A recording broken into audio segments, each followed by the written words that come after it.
नमस्कार। इस वीडियो में हम भवानी प्रसाद मिश्र जी की कविता बुनी हुई रस्सी को पढ़ने वाले हैं। हम इस वीडियो में इस कविता की सरल और स्पष्ट भावार्थ को आपको बताने जा रहे हैं।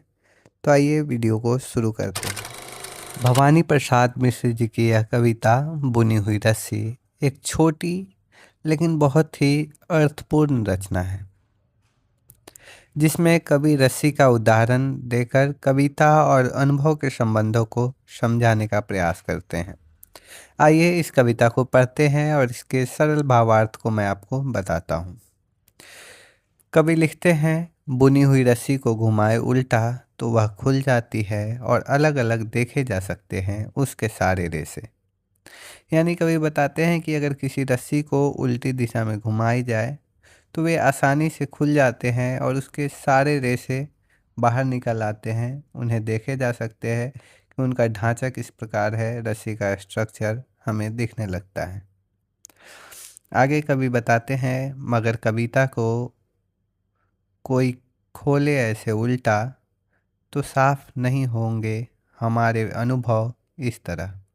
यानी कवि बताते हैं कि अगर कविता को भी इस तरह से रस्सी की तरह खोला जाए, उन्हें टुकड़ों में बांटा जाए, तो हम उसके भीतर के अनुभव को इस तरह इतना स्पष्ट रूप से नहीं देख सकते। कविता इतना सरल ढांचा नहीं है कि उसे खोलकर सभी अनुभवों को साफ साफ देखा जा सके। आगे वे लिखते हैं, क्योंकि अनुभव तो हमें जितने इसके माध्यम से हुए हैं उससे ज़्यादा हुए हैं दूसरे माध्यमों से। व्यक्त वे जरूर हुए हैं यहाँ। यानी कवि आगे स्पष्ट करते हैं कि कविता में जितने भी अनुभव हमें दिखते हैं, कवि ने वास्तव जीवन में उससे बहुत अधिक अनुभव किए होते हैं।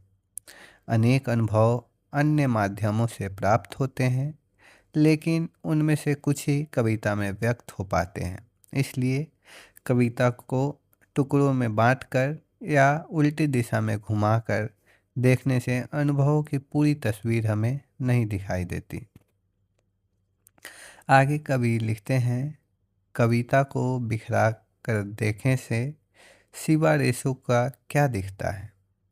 यानी कविता को अगर बिखरा दिया जाए तो इसमें केवल शब्दों और पंक्तियों के रेशे ही दिखाई देंगे।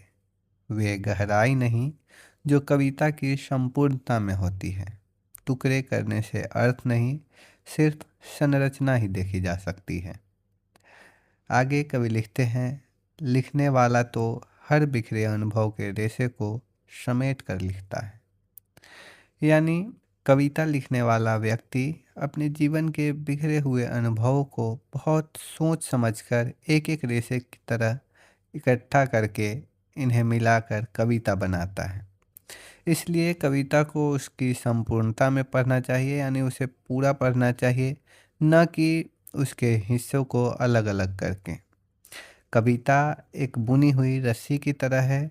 इसे टुकड़ों में बांटकर नहीं, बल्कि उसकी एकीकृत सृष्टि को देखकर ही उसका वास्तविक अर्थ समझा जा सकता है।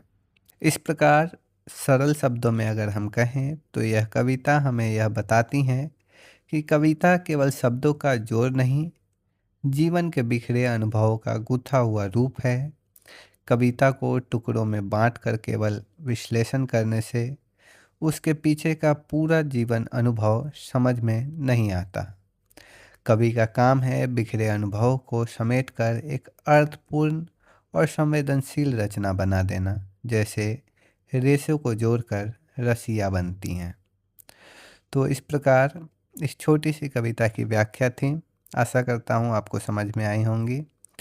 आपके पाठ्यक्रम में और भी जो रचनाएं संकलित हैं उन सभी पर वीडियो बनाई गई हैं, जो कि हमारे चैनल पर आधुनिक हिंदी कविता छायावादोत्तर सेमेस्टर 5 के नाम से प्लेलिस्ट बनाई गई है।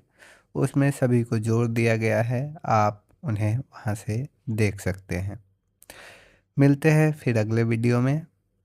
धन्यवाद।